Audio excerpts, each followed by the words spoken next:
सास और बहू प्रेरणादायक कहानी। शादी को कुछ ही दिन हुआ था और आज काम वाली भी नहीं आई, इसलिए सोना बर्तन धोने लगी। बर्तन धोते धोते उसके हाथ से कांच का कप नीचे गिरकर टूट गया। कप टूटते ही वह डरने लगी कि उसकी सास अब बातें सुनाएगी। आवाज़ से सास दौड़ी आई और बोली, बेटी क्या हुआ? सोना बोली, माँ पता नहीं, ध्यान रखते हुए भी कैसे मेरे हाथ से कप नीचे गिर गया। सास बोली, बेटी चिंता ना कर, कप ही तो टूटा है, तुम्हें चोट तो नहीं आई। और भले ही इसके कितने भी टुकड़े हो जाएं, पर मेरी बेटी के दिल के टुकड़े ना हों। मेरी बहू से महंगा है क्या ये कप?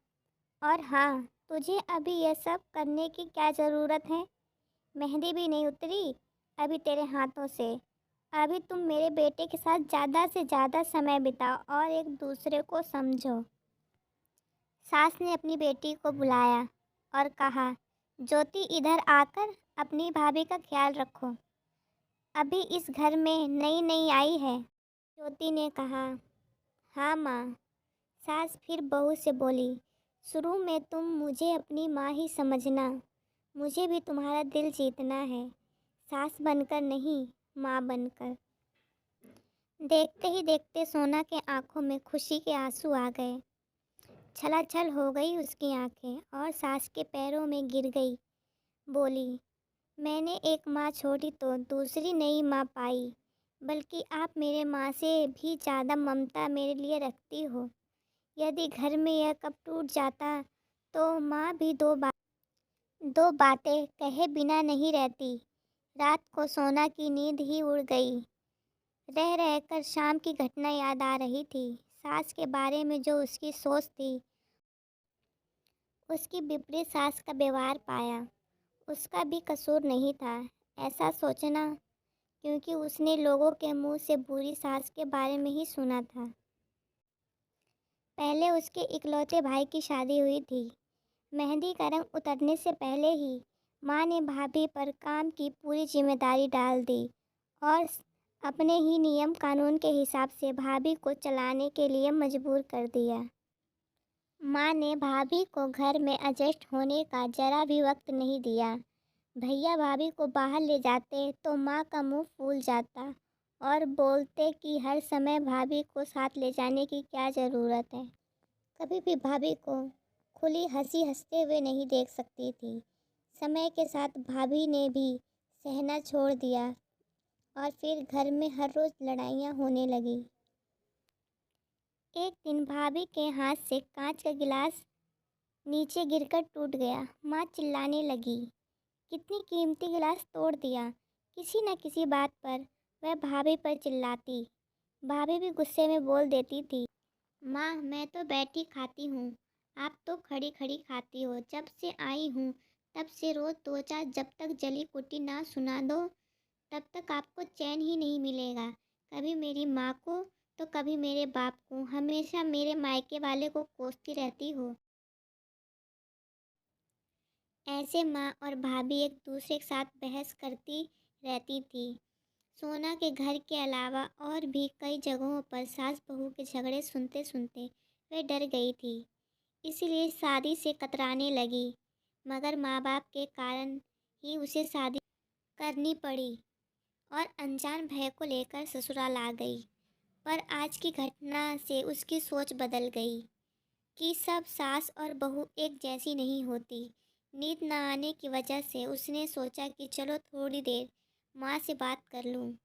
माँ ने इतनी रात को उसे फ़ोन करते देखा तो कहा, बेटी सब कुछ ठीक है ना? कहीं तुम्हारे पति या सास से झगड़ा तो नहीं हो गया? सोना बोली, नहीं माँ, ऐसा कुछ नहीं है। मालूम है माँ, आज मेरे हाथ से कांच का गिलास नीचे गिर गया, तभी सास आई। मेरे आगे इतना बोलते ही मेरी माँ ने बोलना शुरू कर दिया। फिर बेटा, तेरे सास के चिल्लाने पर तूने अच्छा सा जवाब दे दिया ना? हाँ बेटा, कभी भी दबकर नहीं रहना। तुम एक पढ़ी लिखी अच्छी लड़की हो, तुम में कोई कमी नहीं है, इसलिए कभी भी सुनना मत। तभी बात को काटते हुए सोना बोली, माँ अब बस भी करो। अपने दूसरी माँ के खिलाफ कुछ नहीं सुन सकती। माँ थोड़ा आश्चर्य में पड़ गई और बोली, यह क्या बोल रही हो? सोना बोली, हाँ माँ, आज मेरे हाथ से जब कप गिरा तो मेरे सास ने मेरे साथ बिल्कुल बुरा व्यवहार नहीं किया। अंत में सोना बोली, अब आप समझ गई ना सारी बात माँ। एक और बात कहनी थी आपसे, आप बुरा तो नहीं मानोगी?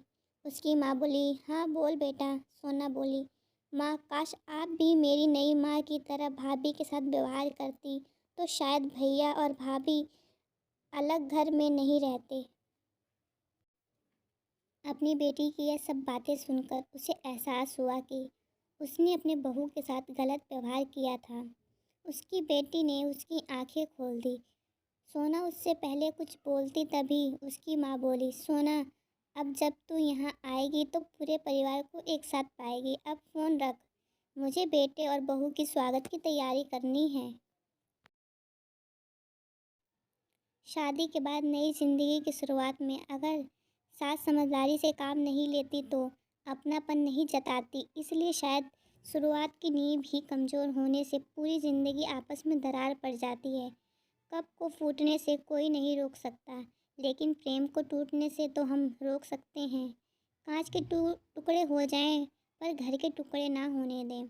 अपने घर में प्रेम का वातावरण बनाए रखिए, एक दूसरे को समझिए, एक दूसरे की इज्जत करें तो घर स्वर्ग बन जाएगा।